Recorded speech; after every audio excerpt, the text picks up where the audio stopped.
엘리자.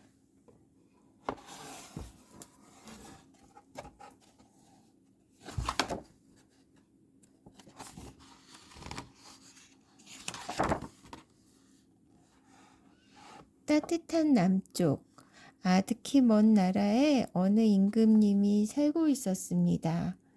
임금님에게는 11명의 왕자와 막내인 엘리자 공주가 있었어요. 왕자들은 가슴에 반짝이는 별을 달고 황금 칠판에 다이아몬드 연필로 글씨를 쓰며 지냈습니다. 엘리자 공주는 작은 수정 의자에 앉아 왕국의 반을 팔아도 살 수 없는 귀한 그림책을 읽었습니다. 아이들은 더없이 행복했습니다. 하지만 그 행복은 오래가지 못했습니다. 임금님인 아버지가 못된 여자와 결혼을 했기 때문이지요.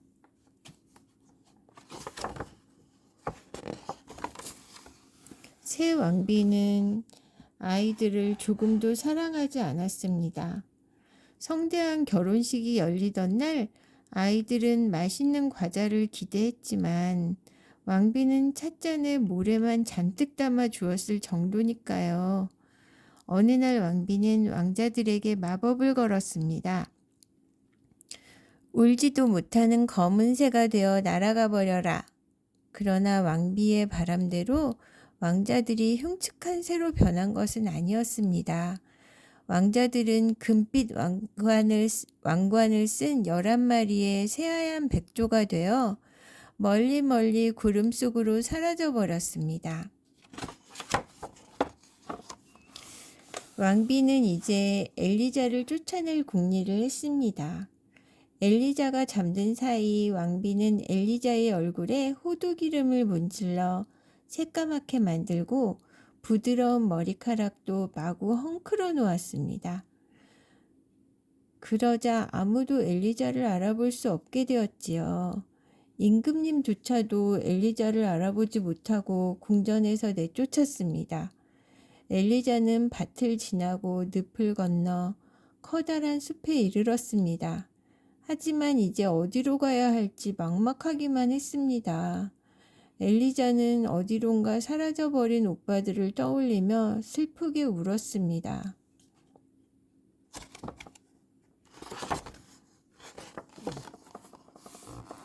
그때 어디선가 퐁퐁퐁 물 솟는 소리가 들렸습니다. 소리가 들리는 곳으로 가보니 맑은 물이 솟는 옹달샘이 있었습니다. 엘리자는 물에 비친 자신의 흉측한 얼굴을 보고 깜짝 놀랐습니다. 하지만 샘물에 얼굴을 씻자 다시 원래의 아름다운 모습으로 돌아왔습니다. 오빠들도 틀림없이 나처럼 쫓겨났을 거야. 엘리자는 어떻게든 오빠들을 찾아야겠다고 마음먹었습니다. 한참을 가던 엘리자는 어떤 할머니를 만났습니다. 할머니, 혹시 11명의 왕자들이 말을 타고 가는 거 보셨어요? 아니, 못 봤다. 하지만 어제 바닷가에서 왕관을 쓴 백조 11마리가 날아다니는 건 보았지? 엘리자는 할머니가 알려준 길을 따라 바닷가로 갔습니다.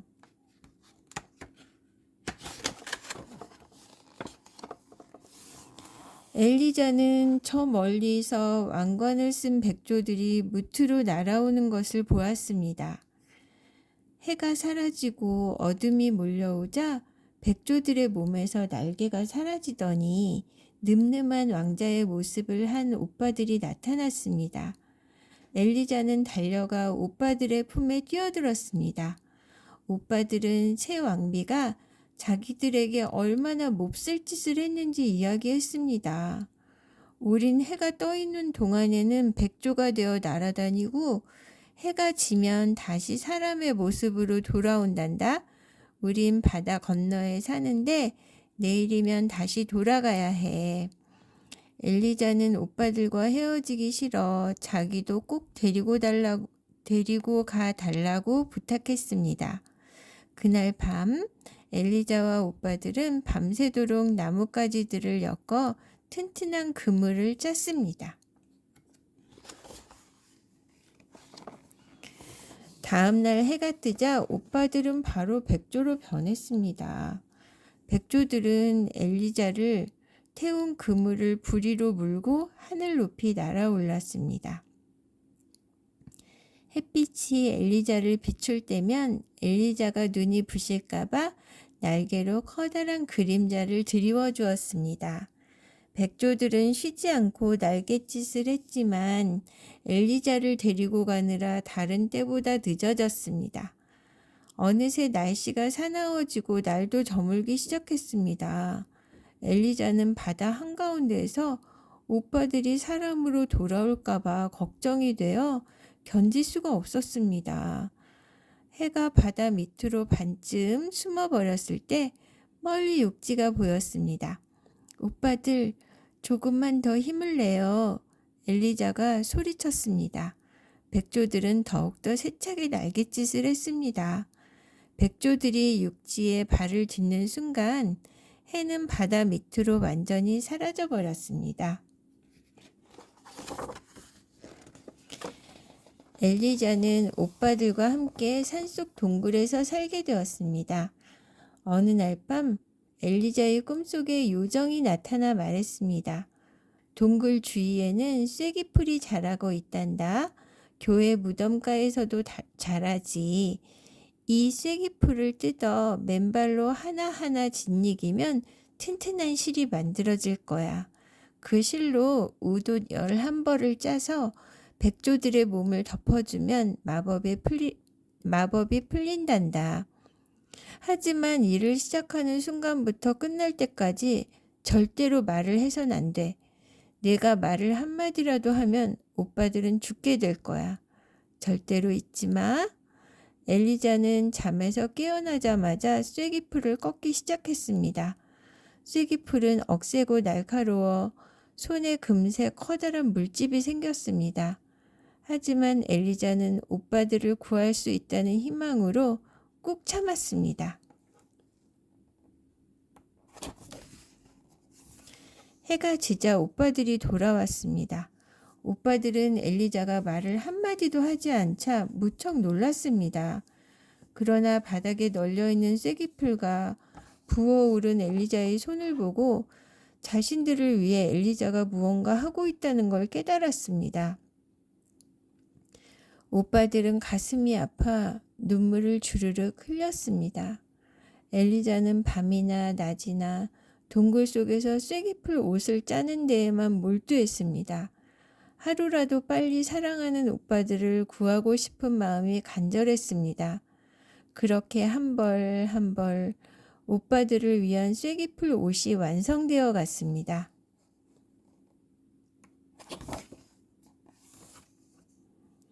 어느 날 산속에서 요란한 뿔피리 소리가 들리더니 사냥꾼 무리가 동굴 앞에 나타났습니다.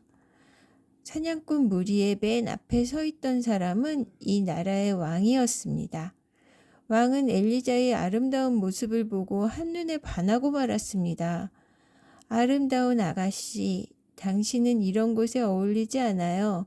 나와 함께 궁전으로 갑시다. 당신을 이 나라의 왕비로 삼고 싶소.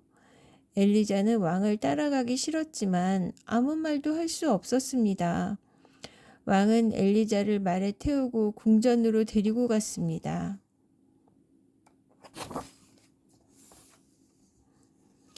왕은 화려한 옷과 보석을 선물로 주었지만 엘리자는 조금도 기쁘지 않았습니다.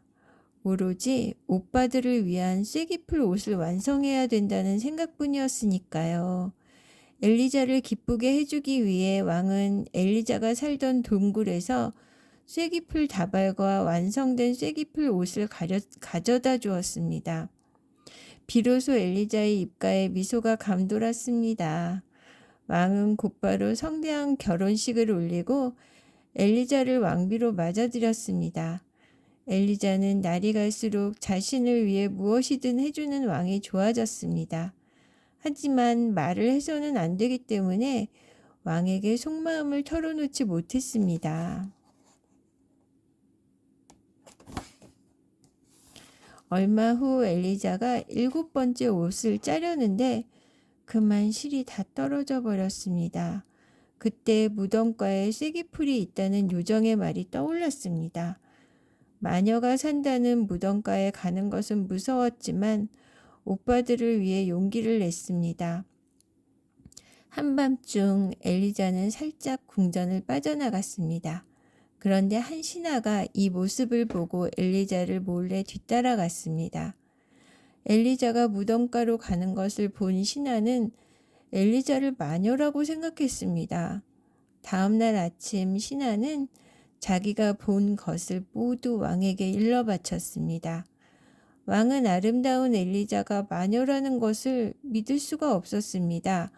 하지만 엘리자가 매일 밤 잠도 자지 않고 옷만 짜자 왕도 엘리자가 의심스러워졌습니다. 엘리자는 쉬지 않고 부지런히 옷을 짰습니다. 드디어 10벌을 다 짜고 딱 한 벌이 남았을 때 또 실이 떨어지고 말았습니다. 이제 쐐기풀 2-3줌만 더 있으면 마지막 한 벌을 완성할 수 있었습니다. 새벽이 되자 엘리자는 서둘러 무덤가로 향했습니다. 엘리자가 궁전을 빠져나가는 것을 보고 왕은 신하와 함께 엘리자의 뒤를 밟았습니다. 엘리자가 무덤들 사이로 모습을 감추자 결국 왕도 엘리자가 마녀라고 믿게 되었습니다. 왕은 엘리자를 감옥에 가두고 내일 화형시키라고 명령했습니다.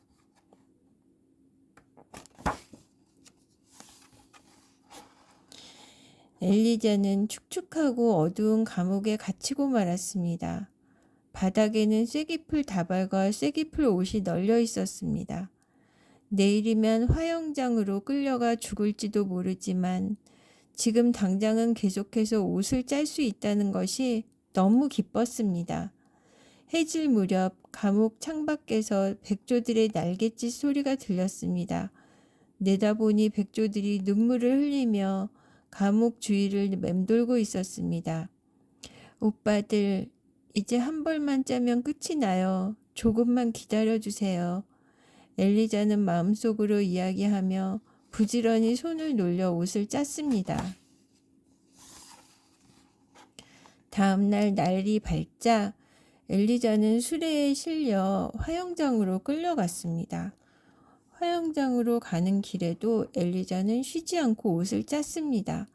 사람들이 마녀의 화형식을 보려고 우르르 몰려나와 수레를 에워쌌습니다. 저 마녀 좀 봐. 이상한 옷을 짜고 있어. 저런 흉한 물건은 없애버려야 해. 사람들은 쐐기풀 옷을 빼앗으려고 엘리자에게 달려들었습니다. 그때 어디선가 새하얀 백조 11마리가 날아와 엘리자를 감싸듯 날개를 퍼덕였습니다. 사람들은 깜짝 놀라 뒤로 물러섰습니다. 마침내 엘리자는 화형대 위로 끌려갔습니다. 엘리자는 재빨리 11벌의 쐐기풀 옷을 백조들에게 던졌습니다. 그러자 백조들은 순식간에 늠름하고 잘생긴 11명의 왕자로 변했습니다. 다만 막내 오빠만 한쪽 팔 대신 백조의 날개가 붙어 있었습니다. 마지막 옷의 한쪽 소매를 미처 완성하지 못했기 때문이지요. 드디어 엘리자가 입을 열었습니다. 저는 마녀가 아니에요. 저는 아무런 죄도 없습니다. 사람들은 엘리자가 말을 할 수 있다는 걸 알고 몹시 놀랐습니다. 오빠들은 그동안 있었던 일을 모두 왕에게 얘기했습니다. 왕은 엘리자가 마녀가 아님을 알고 진심으로 기뻐했습니다.